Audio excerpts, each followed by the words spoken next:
Hello and welcome to the Theoria Podcast, where we explore the literature of the Bible and discuss its theological message. My name is Timothy Coram. And I am Paul Coram. And we will be your hosts for this episode.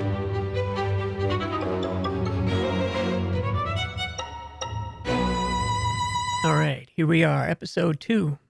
Hey, Paul. Hey, Tim. And in this episode, we're going to look at a creation narrative that's found in the book of Proverbs, chapter 8, although we'll talk a little bit about chapter 9 as well. And I just want to mention, each of these episodes in this series will build upon information in the previous episodes. So if you haven't done so already, you may want to go back and listen to episode 1. All right, let's begin.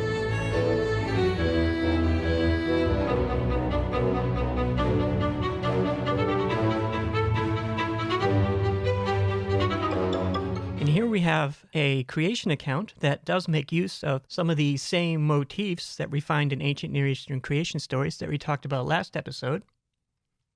And it is also a chaos conf, meaning it is a contrast between chaos and order. Although in this particular instance, the contrast is depicted as between wisdom and folly.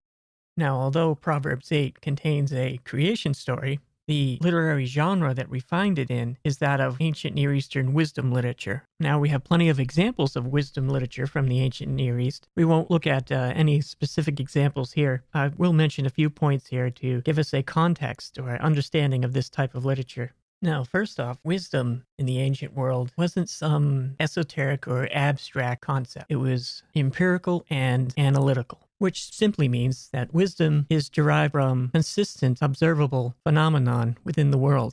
And the fundamental observation that underlies it all is that there is a consistency to the cosmos. For example, these ancient people observed that if you plant an olive tree, it didn't one day suddenly grow bananas. And likewise, if a goat had a kid, that kid didn't grow up to be something like a vulture or a weasel.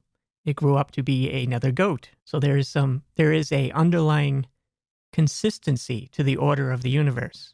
And this applied to not just everyday things like plants and animals, but also to the moral order of the universe. And it was very much associated with ideas of justice, order, and truth. And it was the proper application of wisdom that enabled civilized human life. That said, it's important to understand that they didn't regard wisdom as a force within the universe that enacted justice, that made these things happen. Rather, wisdom was a standard or a set of principles that, if which followed, would then result in a just and orderly society. It was the responsibility of gods, kings, and then individuals to impose this order on creation. We talked about in the previous episode that creation was a ordering of chaos. Wisdom was understood to be the means by which that order was brought about. So the creating deity used wisdom to bring about the order. And thus, the human vocation that we discussed of ruling in their particular realm, just like the sun, moon, and stars ruled in their realm and continued the ordering that began at creation, wisdom is the means by which one fulfills that human vocation. Now, another feature of wisdom literature that's important to point out here is its association with royalty or kingship. In the ancient Near East, the idea of a king is a stand-in or a representation of the gods. For example, in Babylon, the king was to be a representation of Marduk. So therefore, as Marduk used wisdom to create the world and order it, thus the Babylonian king was to use wisdom to rule and order the nation-state of Babylon. And whether or not he was a good king was measured by whether or not he was a good representation of Marduk. Thus, it was very typical of wisdom literature to have this kind of royal flavor. The narrator of it was usually a king passing wisdom on to his successor. And it usually took the form of a collection of aphorisms or proverbs. And that's exactly what we have here in the book of Proverbs. For example, if you look at Proverbs chapter 24, verse 3, it says, "By wisdom a house is built, and by understanding it is established." So it's a little two-line aphorism. It is what is called a synonymous parallelism. The two lines that are in parallel with each other are synonyms. They both say the same thing in a slightly different way. The word for wisdom, chakmah, and the word for understanding, tevunah, are in parallel with each other. They're synonyms. And they both have to do with this concept of applied knowledge. So wisdom and understanding in the sense of competence or skill. Now, one more thing that's important to mention here before we turn to the text, and that is the difference between the wisdom literature of Israel that we find in the Bible and the wisdom literature of the rest of the ancient Near East. It was common in the ancient Near East to think of wisdom, like I said, as a standard to which the gods or kings would then apply to bring order from chaos. In the Israelite view, there is no standard apart from God. It is God's own nature. It is his self that is wisdom. And it is his own nature or his own characteristics that brought order to the chaos. Now, this may sound like a subtle difference, but it isn't. For the ancient Israelite, wisdom, as presented in the pieces of literature we have in the Old Testament, is the very nature of God himself. So to gain wisdom or competence and skill is to encounter God's self. So to understand God's nature is to acquire wisdom. Thus we have the phrase that appears only in Israelite literature, that the fear of the Lord, or the fear of Yahweh, is the beginning of wisdom. So in other words, the first step towards acquiring wisdom is to be aware of or be in awe or have a sense of respect for the fact that it is God's own nature that is underlying the nature of the cosmos. So the reason there is this consistency to the way things work in the world is because God's nature is consistent. Now, an example from our own modern context that might help us understand what exactly they meant by wisdom here, or help us understand this connection between wisdom and theology. Think of the idea of a university. You would normally think of theology being something that's studied in the department of religion. Now, this ancient Israelite view of wisdom and theology here that we're talking about would more likely be associated with, say, the department of engineering or physics or chemistry or even business or even a trade school where one learns to understand the world and how to work in it to create in a skillful and responsible way. That idea is a little bit closer to what an ancient Israelite would have thought of as wisdom. Now, I'd like to just diverge here just for a little bit. There's something worthwhile to point out here, that even though these ancient people are pre-scientific, this concept of there being a consistency or a reliability to the universe is a fundamental assumption of the scientific method, in that for measurement and theorizing and then experimentation to take place, it has to be assumed that there is this consistency to the way the world works. For example, 4 plus 4 equals 8. Well, we need to assume that 4 plus 4 will always equal 8. Now, it has been debated in philosophy since ancient times whether the principles of mathematics or natural laws are features of the universe, or are they just human conceptions that we use to describe the natural world? But that aside, an example of this assumption of consistency to the way the world works within the scientific method can be seen in how verification of theories through experimentation is done. For example, Albert Einstein's theory of general relativity, which theorizes that the force of gravity is due to distortions in space caused by mass, and was able to predict with great precision the effect known as gravitational lensing, that is, where starlight would move past a massive object, it would pass through the distorted space and bend. Thus, a star on the far side of the sun from us, its light on its way to us would pass through the gravitational field of the sun and wouldn't appear in the sky exactly where you'd think it would be. And it was the astronomer Arthur Eddington, during the eclipse of 1919, sought to test whether Einstein's calculations were correct or not. And once the eclipse took place and the moon passed in front of the sun, he was able to photograph the stars that were then visible in the sky. And he demonstrated that Einstein's calculations were correct, thus lending a degree of credibility to Einstein's theory of general relativity. And this process of observation, theorizing, then experimentation to confirm, in this case, would not be possible in a truly chaotic universe. It requires some reliability to the laws of the universe.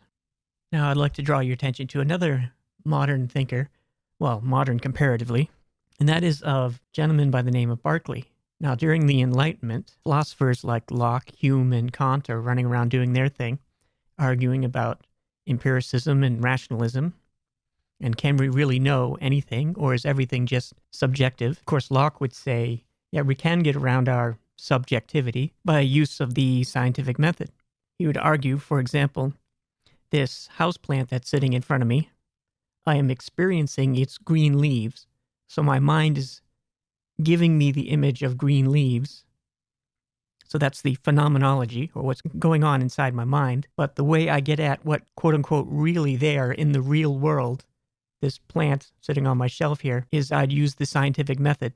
I'd measure it and have someone else measure it, theorize about it, and conduct experiments to discover what's really there, as opposed to the mere phenomenology, or what's going on inside my mind. But what Berkeley suggested was that it exists because I am perceiving it, because there is the phenomenology going on inside my mind. And then what he went on to suggest is that the fact that the plant doesn't just disappear when I'm not perceiving it anymore, when I look away, is that everything in the universe is being held within God's mind. So you can see there's a little bit of overlap here from what Berkeley suggested to what the ancient Israelites suggested, that this consistency to the universe, that things, even though they're constantly changing, there is a predictability to the way we experience the world. Now, of course, you're not going to be able to conduct an experiment, whether to prove or disprove Berkeley's theory. It is interesting to think about. And the only reason I bring up these two examples of general relativity here in Berkeley's idealism is to compare them to this ancient idea of wisdom that we've been talking about. And I want to point out the importance of understanding the biblical text in its pre-scientific context, so you don't want to push any modern ideas onto it. But also we need to realize that just because they are pre-scientific, they are not unsophisticated. They are just as capable of expressing sophisticated and nuanced philosophical ideas as any modern philosopher. Now, with all this background information in mind, let us turn to the text. Now, this whole section of Proverbs is set up as a contrast between wisdom and folly. And both wisdom and folly here are personified here as women. And the author invites their reader to make a choice between the two of them. This is Proverbs 8, starting in verse 1. Does not wisdom call? Does not understanding raise her voice? So you can see right there, that's that same parallelism between Hakmah and Tevunah. Continuing on, verse 2. On the heights, beside the way, at the crossroads, she takes her stand. Beside the gates, in front of the town, the entrance of the portals, she cries aloud. To you, O man, I call, and my cry is to the B'nai Adam, or the sons of Adam, all the humans. O simple ones, learn prudence. O fools, learn sense. Hear, for I will speak noble things, and from my lips will come what is right. For my mouth will utter truth. Wickedness is an abomination to my lips. All the words of my mouth are righteous. There is nothing twisted or crooked in them. They are all straight to him who understands, and right to those who find knowledge. Take my instruction instead of silver, and knowledge rather than the choicest gold. For wisdom is better than jewels, and all that you may desire cannot compare with her. I, wisdom, dwell with prudence, for I find knowledge and discretion. The fear of the Lord is hatred of evil, pride and arrogance, and the way of evil, and perverted speech I hate. I have counsel and sound wisdom. I have insight, I have strength. By me kings reign, and rulers decree what is just. By me princes rule, and nobles, and all who govern justly. I love those who love me, and those who seek me diligently find me. Riches and honor are with me, enduring wealth and righteousness. My food is better than gold, even fine gold, and my yield than the choicest silver. I walk in the way of righteousness, in the paths of justice, gathering an inheritance to those who love me and filling their treasuries. Yahweh possessed me at the beginning of his work, at the first of his acts of old.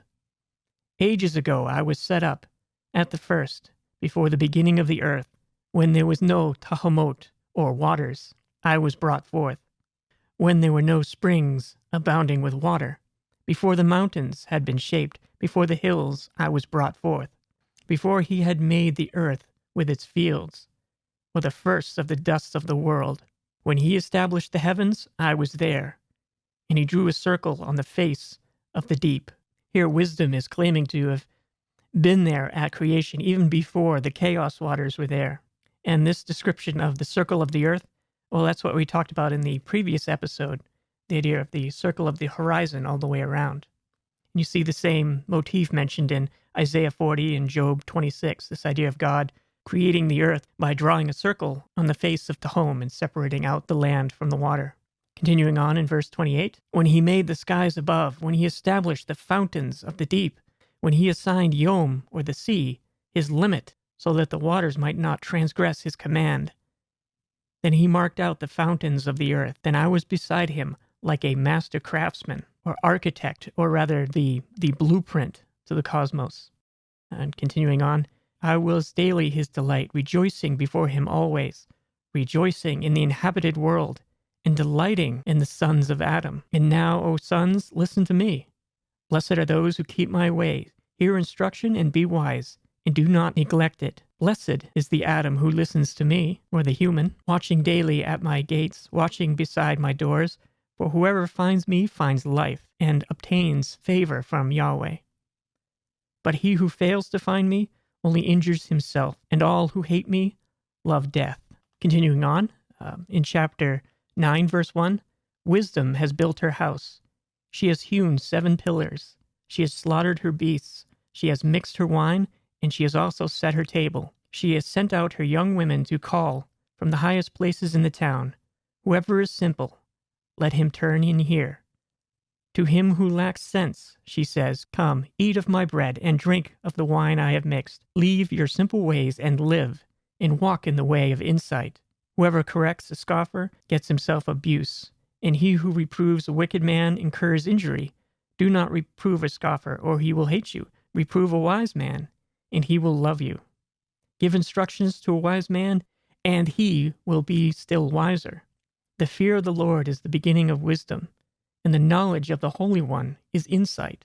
For by me your days will be multiplied, and years will be added to your life. If you are wise for yourself. If you scoff, you alone will bear it. So hopefully you can see from this text that the point that the use of creation language here has more to do with theological messaging than it does any description of how God made the universe. Just like in Psalm 104.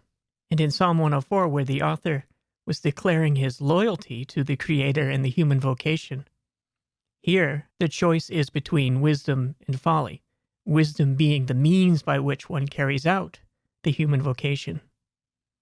Or to say it another way, the way one is skilled or competent at doing the human vocation, as opposed to acting in a way contrary to God's nature, which leads to entropy, decay, and death.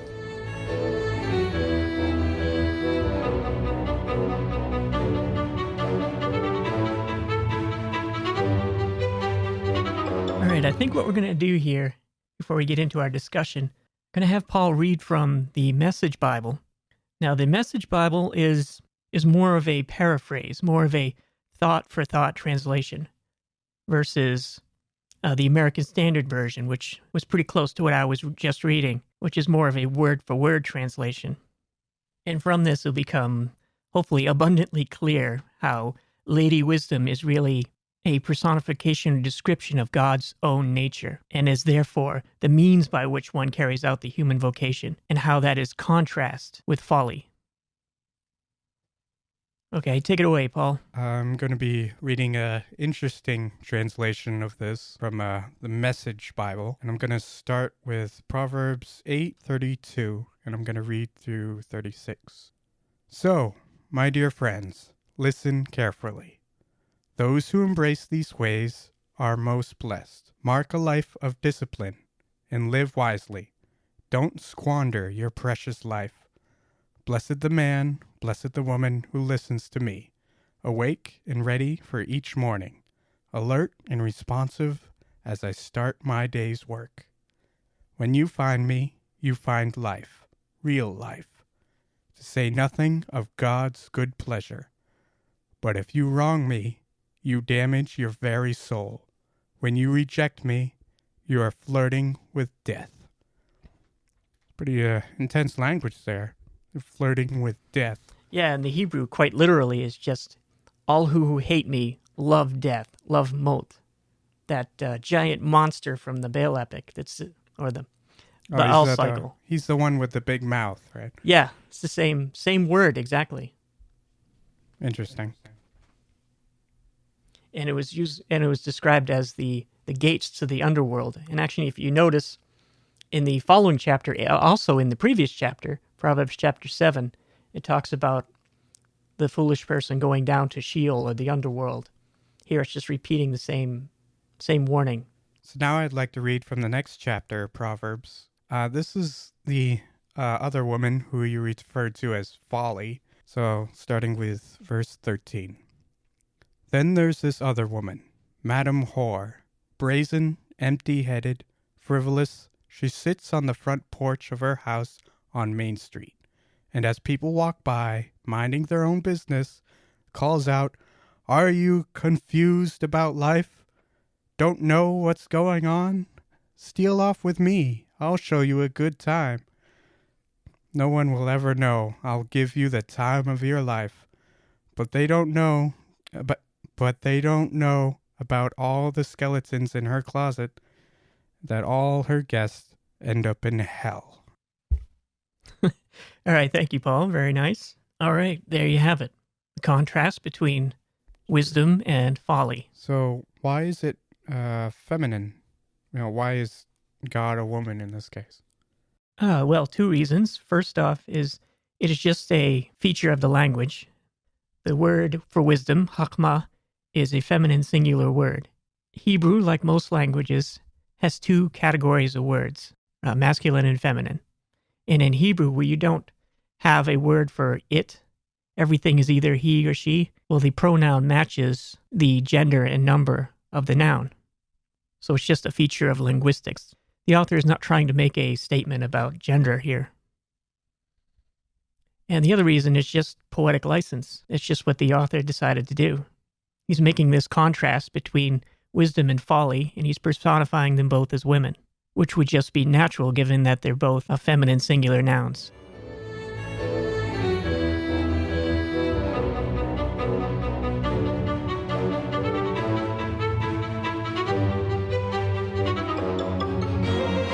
Wisdom was this underlying principle that governed the universe, which made it consistent.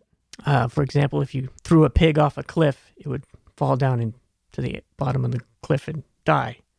But if you did it tomorrow, Yeah. but if you did it tomorrow, it would still do the same thing. Okay. So there's consistency to the universe. So there's certain laws, certain principles that seem to govern the whole universe. For example, if you plant corn, you get corn. You don't get wombats. So you're saying, wait, so did the Israelites and everybody around them have the same concepts? Pretty much, but the big difference is for the Israelites, their God wasn't subject to the principles of the universe. He was or is the principles of the universe. Oh. So knowledge of God is wisdom. Actually, that whole God above other gods. Yeah, but this is a bit further than that. You have this phrase that shows up quite a bit in Israelite wisdom literature. The fear of the Lord is the beginning of wisdom, and that's paralleled here in verse 10 of chapter 9. And knowledge of the Holy One is insight. Probably point out there, Holy One is a term that usually, well, it can refer to really any divine being, but it usually refers to one that is over a nation. What do you mean? Like the god of the Babylonians, that's their Holy One. The god of the Assyrians, their top god, whoever it is, that's their Holy One. Okay. Whereas the creator, from the Israelite cosmology, the creator of the universe picked them out and singled out Abraham and made his descendants a nation. So they're his nation. So he made himself the Holy One of Israel. So instead of delegating Israel to another god. So he was just like, hey, this one's mine. Yeah. That's why Israel's the others squabble amongst yourselves and take the trash. Well, well, it's not that extreme, actually. He assigned them at the Tower of Babel. Oh, okay. God was like, all right, he separated himself from humanity. There was a division there. And he assigned all the nations gods. He delegated them out. It's like, all right, if you don't want to worship me, here you go. But he picked out Israel for his own. That's why you find the terminology, Israel's his possession, his inheritance. And the whole point of the covenant is, I will be your God and you will be my people. So he's the God of Abraham, Isaac, and Jacob, because he's the one that made the covenant with them. So Israel is his nation. So the Holy One of Israel is a way of talking about God in relationship to the nation. Okay. So when the term Holy One shows up, in this case, it's the Holy One of Israel. So this is Yahweh. So the fear of Yahweh, or the fear of the Lord, is the beginning of wisdom, and knowledge of the Holy One, the one that's over our nation, who happens to be the creator of the universe, is insight. So you don't have this in the other ancient Near Eastern cosmologies. You have the concept of wisdom associated with creation, but it's usually a specific deity, personification, or embodiment of wisdom. That individual is usually the one in the story that ends up building temples, like in the Baal cycle that we talked about. Their god of wisdom is the one who designs and builds the temple.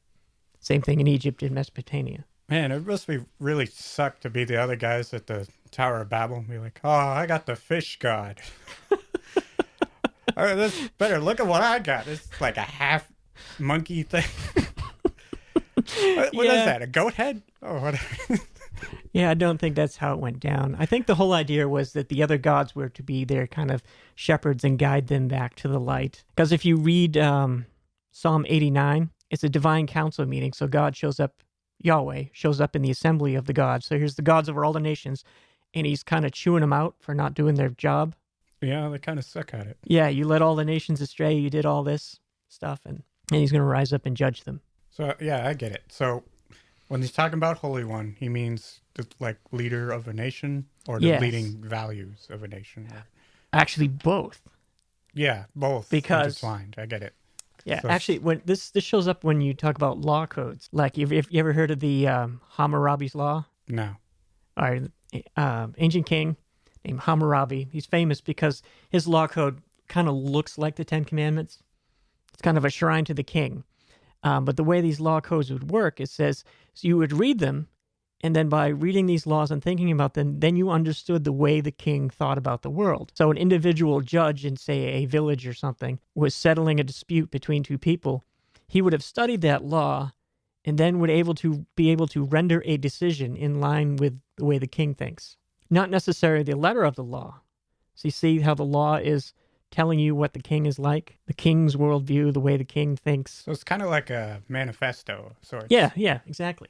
But what you have, actually, here's a better way to put it. If you read the book of Exodus, you got the law there, then you have it reiterated in Deuteronomy, but it's slightly different because they're not nomads anymore. In the book of Deuteronomy, they're living in cities. So the law changes. Yeah, so it changes. changes. But the God's still the same, and his attitude towards different things are still the same. So like the spirit of the nation, say? Yeah, in a way. So there's the nature of the deity, which is then, or should be, reflected in the nature and mindset of the king, because they're very much connected. The king is usually the representative, or is supposed to fill the role of the representative of the deity on earth. So you see how those two are kind of twisted up together? Yeah. Like if you read in Ezekiel where it talks about, and Isaiah, this happens a lot. There'll be a prophecy against a nation, and sometimes you'll be reading it through. It sounds like he's addressing the king. Sometimes he's addressing the divine being behind the king, kind of the spiritual power behind the king. They're twisted up together conceptually. They're the same. So that works a lot for understanding how the Israelites viewed themselves and their nation compared to the other nations around them. How does that affect us today? Well, what we can do is then, once we understand their world, we can then read the law codes, and then that's direct theology that tells you what God is like. Or, to be more specific, how God revealed himself to them at that time. God's saying, this is what I'm like. Now, wisdom literature does the same thing. Remember how we talked about it was very much associated with a king? Right. It's usually a king that's giving it. Even if it's a fictional king, whoever's writing it, it's usually associated with a king. And it's usually a revelation of kind of principles about how the world works. It's very practical. It's not some esoteric knowledge or understanding. When the book of Proverbs talks about wisdom, it's probably a little closer to the word skill, our English word skill. Think of it as instructions on how to be human, how to do the human vocation. Because you have the king who is a divine imager or an exemplar of a divine image, living out the divine nature on earth. So the wisdom that would come from him, or the instruction that would come through the wisdom literature, would then be very practical advice for living your life. So what I was trying to get at is how does this translate to us now, thousands of years later? It's not a one-to-one comparison to understanding the Spirit of God. No, but what we have in this literature, I mean, if you are a Christian and have a high view of Scripture, and you believe it is inspired, and God is revealing himself through it. So that's why you should read your Bible, kids. Yeah, so it still has potency. It still tells you what God's nature is like. So therefore, by reading it, you are encountering God. Does that make sense? Yeah, it makes sense. So it's not just reading it to get knowledge, it's experiential. So it's not really, going to church and singing songs and getting emotionally lost in it that you're encountering God. It's when you encounter his revelation. Sort of understanding and clarity, you'd say. Here's probably a better word that translates both the Hebrew hakmah, wisdom, and tevunah, understanding, probably competence. Capability, Yeah, capability, skill, competence. They all seem to go together. Yeah. But you get the idea. It's not some, like I said, some mystical understanding. Wisdom isn't that. The wisdom that these people are talking about here is really knowing how the world works and the principles that govern it. Therefore, you can act properly in the world. See that? But for the Israelite, the distinction is that wisdom is God's nature himself. It's not some principle in the universe that even the gods have to follow, like the rest of the ancient Near East. So it's not magic, it's science! Yeah, actually, it's much closer to science than normally what people would call spirituality. Or, some people might just call it common sense. Yeah, and that's where pretty much what that phrase means. The beginning of wisdom, how you acquire it, it starts with the fear of the Lord. So it's not fear as in scared or terror, although that may be appropriate. It's more of respect and awareness of who it is that you're dealing with. Think of it this way. In one of Newton's laws of motion, F equals ma, force equals mass times acceleration. That is true whether you are playing billiard balls or launching missiles. I mean, F equals ma, there's no getting around it. And it's the same today. It'll be the same tomorrow. It was the same yesterday. It doesn't change. There's consistency to the universe. Yeah, I'm sure if you ask the scientists today, do you fear God? They might give you an answer that works around the question. When you say, do you take your job seriously? They'll say yes. Yeah, I mean, you probably have to define God. Yeah, they probably don't have the same concept or understanding, or either might be afraid to say so, Yeah, I mean, when you say the word God, I mean, there's so many concepts that are associated with that English word. God with a big G. Yeah, that almost renders the word meaningless. But here's the problem with defining God. I mean, words are like boxes. They're categories. For example, the word chair. There's a lot of different kind of chairs out there. Yeah, that all fit into that category. I get it. So what is the category of all categories? Everything. What's the box that fits that everything goes in? Yeah. Well, you can't have one because it can't be a box, because the box that includes everything wouldn't have an outside. So that's the problem with defining God, or the God who reveals himself in Scripture anyways. The one that we talked about is who is completely transcendent, but is also immanent, involved in creation. All right. That's why the author of Proverbs here is using Lady Wisdom as that second Yahweh figure that we talked about from Psalm 104. You have El, the creator God, and you also have the storm God. You have them both there. But the Israelite point of view is both of those are Yahweh. They're monotheists. And then when we get to talking about Genesis 1, you have in the beginning, Elohim creates the heavens and the earth, but is the Spirit of God who's there, who is the Word of God who speaks, bring things into existence. You have those two Yahweh figures again. God represented these two individuals, completely transcendent and immanent, involved in it. So you have the same thing here. You have Lady Wisdom with God at the beginning, and she's kind of the architect, the builder. So choose wisdom, or destruction and chaos will follow. Well, yeah, so it's either life or death. I mean, it's like... So there's no abstaining from this choice. No. So it's... Yeah. But you see how it's what's uniquely Israelite about it, or what the theology that comes through here is encountering God is encountering wisdom. They're one and the same. So this is going to become really important when we talk about Genesis 1 and the image of God, because that's very much connected with the human vocation, which is to rule. Just like the sun, moon, and stars in Psalm 104 had their dominion of rule, humans have their dominion of rule. And they're all imagers of God. All right. So we finally get to go back to the beginning for our third episode. So hopefully, when we finally get there, it'll be quick. We can just go through it and everything will be simple and obvious. Again, you see with this story in Proverbs 8 how these stories work. They're not trying to inform you on how the universe was made, or when it was made even. See how they're just using a common vernacular or genre of literature, creation stories, to make whatever theological point it is they're trying to make. Or in Psalm 104, like you would put it, just my God's better than your God.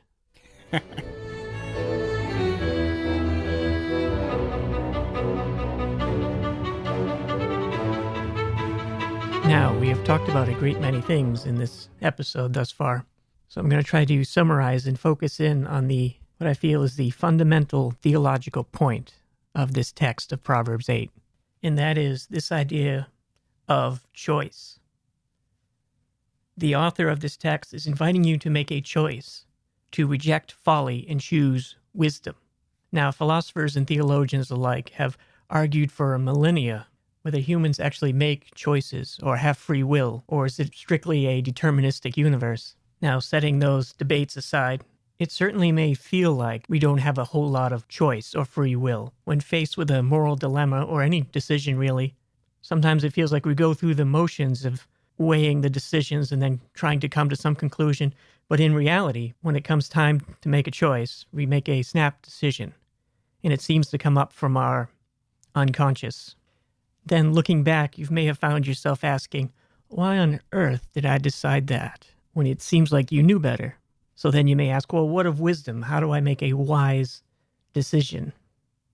Or choose correctly if this is the case? Well, the wisdom of the wisdom literature in the Bible would say is that the time to make the choice was long before you got to the point of having to make that decision. To use a metaphor, it's kind of like the Titanic. Once the iceberg was spotted and it was realized that the Titanic was headed straight for it, well, at that point, it was too late. Now, wisdom would say, if you don't want to hit the iceberg, you decide when you leave the port not to head into iceberg-infested waters. The wise choice is always made long before that crisis moment. Now, let's consider a couple examples of how this works. Consider a bricklayer. To be good at the job of laying bricks, you may say, well, you're just smearing mud on bricks and stacking them up. Well, no, it does take a certain level of skill to be a master bricklayer. One does not simply decide to be one and then acquire the skill instantly. And just like an expert violinist, it takes discipline and time to develop the skill and the competence to be able to be a good violinist. So you see, in these two cases, the bricklayer and the violinist are both adding to the world. They are bringing order to chaos. They are doing the human vocation as laid out in these ancient creation stories. And in so doing, they are subduing and conquering the forces of chaos and bringing order. The bricklayer has produced a house for someone to live in, so now they're not out in the cold. The violinist has produced music that others can now enjoy. But it took a development of competence to be able to do those things.